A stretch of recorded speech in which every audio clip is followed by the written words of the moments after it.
Peggy 16. When Scorpion's family were killed by Sub-Zero, not even death could stop Scorpion's lust for revenge. So what happens when that unstoppable warrior enters the world of injustice? We asked the creator of Mortal Kombat, Ed Boon, and the creative co-lead of DC Comics, Jim Lee. This is what they had to say.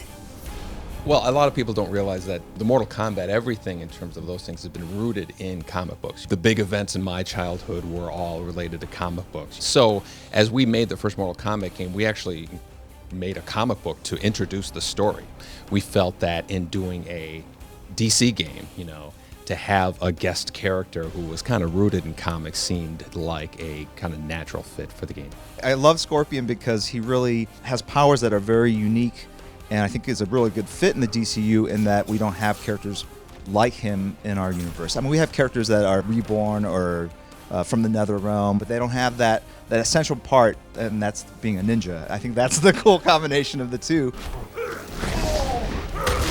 We certainly thought that Scorpion belonged in the gadget character. He can't lift up a car like Superman, but he's very agile. He's a ninja. He can jump all over the place. So that seemed like a natural thing. And then we kind of had to dial down the blood. So once we did that and kind of got all that stuff out of the way, it was surprising how natural of a fit he was. And then again, his costume, designed by Jim here, was just made him visually kind of fit into the big picture that much better.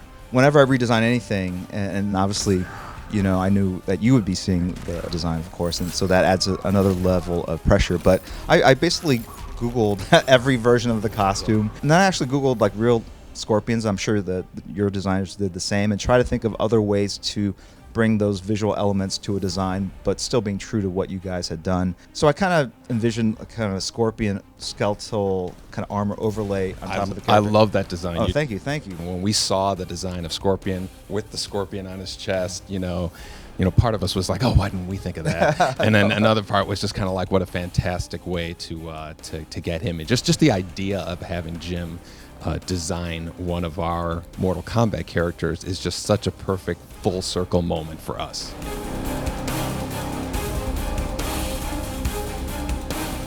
The thing is, Batman is you've said it yourself. He's the guy. If you give him 6 months to prepare, he can take down anyone.